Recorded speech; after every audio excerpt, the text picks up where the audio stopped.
नमस्ते मित्रों, आज हम जानेंगे कर्नाटक में एक आदेश जारी किया है। हिंदू मंदिरों की संपत्ति का दूसरे धर्म के कार्यों में नहीं होगा उपयोग। HRCE ये महाराष्ट्र का कर्नाटक का है। कर्नाटक सरकार ने Hindu religion and charitable advocates Muzrai विभाग के फंड में को मंदिरों के अतिरिक्त किसी अन्य कार्य के लिए उपयोग में लाने में प्रतिबंध कराने का आदेश जारी किया। राज्य सरकार द्वारा यह आदेश 23 जुलाई 2021 से जारी है। जिस प्रकार चर्च, मस्जिद और दरगाह अपनी आय का अपने अपने धर्म, विश्वास और समुदाय को आगे बढ़ाने के लिए उपयोग करते हैं, वह अधिकार हिंदुओं से छीना हुआ है। कई मंदिरों की आय दूसरे धर्म समुदाय के क्रियाकलापों को बढ़ावा देने के लिए उपयोग की जाती है। आंध्र प्रदेश और कर्नाटक में हिंदू मंदिरों की आय से मुसलमानों की हज सब्सिडी देने की बात कई बार जाहिर हुई है। स्वराज्य की रिपोर्ट के अनुसार कर्नाटक की Hindu religious and charitable advocates विभाग द्वारा जारी किए गए आदेश में कहा गया है कि हिंदू मंदिरों से प्राप्त किए गए धन और संपत्तियों का उपयोग किसी भी तरह के गैर हिंदू कार्य अथवा गैर हिंदू संस्था के लिए नहीं किया जाएगा।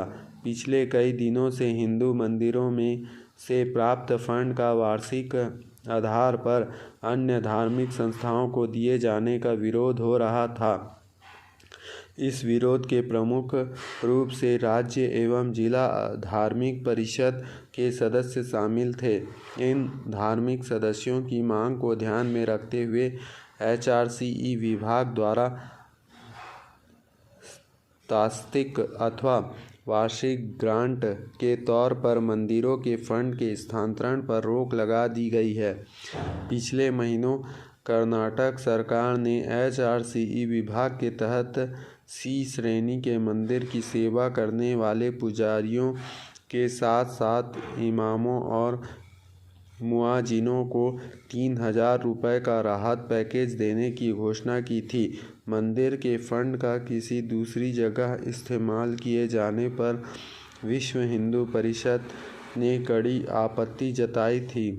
विहिप ने इस संबंध में प्रदेश के मुजराई मंत्री कोटा श्रीनिवास पुजारियों को एक ज्ञापन सौंपा था। इसमें कहा गया था कि हिंदू मंदिरों से प्राप्त धन का उपयोग केवल मंदिरों और हिंदू समुदाय के कल्याण के लिए किया जाना चाहिए। इसके बाद सरकार ने फैसले वापस ले लिया था। इस मामले में विवाद बढ़ने के कारण मुजराई मंत्री पुजारियों ने इस फैसले को वापस लेने का आश्वासन दिया था। एक आधिकारिक बयान जारी करते हुए पुजारी ने कहा कि विभिन्न हिंदू संगठन से प्राप्त अनुरोध के बाद अधिकारियों को धार्मिक बंदोबस्ती विभाग से दूसरे धार्मिक संस्थानों को दिए जाने वाली सभी पैकेज को तत्काल प्रभावित से रोकने का निर्देश दिया है।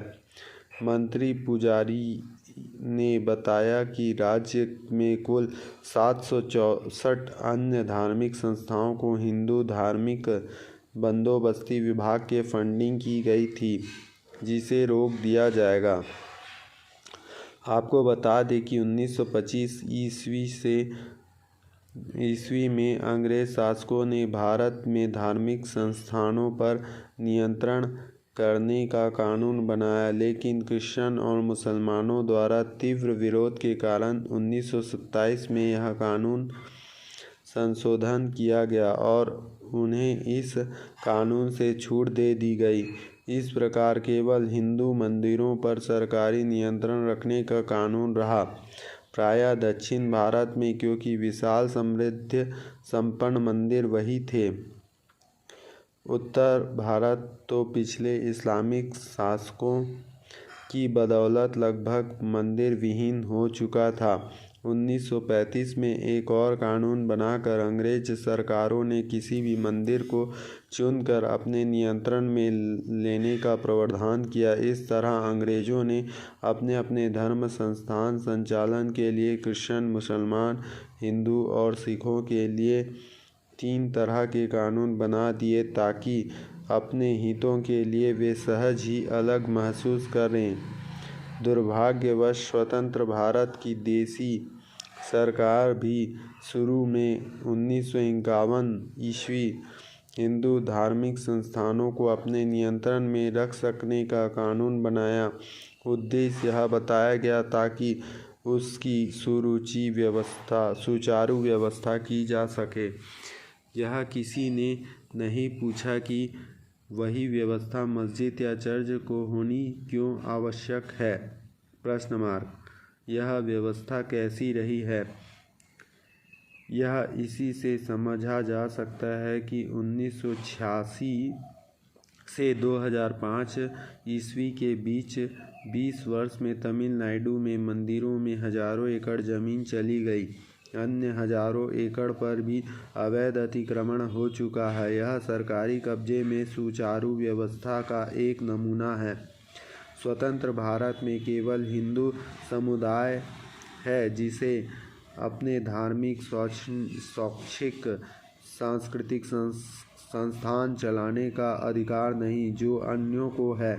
यह अन्याय हिंदू समुदाय को अपने धर्म और धार्मिक संस्थानों का अपने धन से अपने धार्मिक कार्यों, विश्वासों का प्रचार प्रसार करने से वंचित करता है।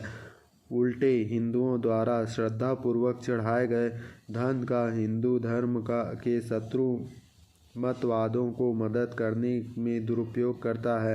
यह हमारी राज्य सत्ता द्वारा और न्यायपालिका के सहयोग से होता जा रहा है।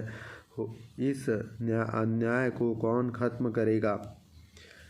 तो हम सभी हिंदुओं को इस पर सोचना चाहिए और सोचकर इस पर कार्य करना चाहिए।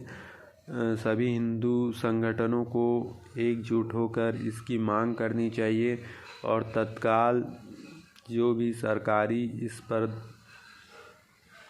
जो हिंदू मंदिरों पर सरकारी आदेश है उसको हटाना चाहिए, क्योंकि हिंदू मंदिर को स्वतंत्र करने से अनेक सेवा कार्य चलते हैं। जैसे भंडारा का है तो भंडारे में कई गरीबों को भोजन मिलता है।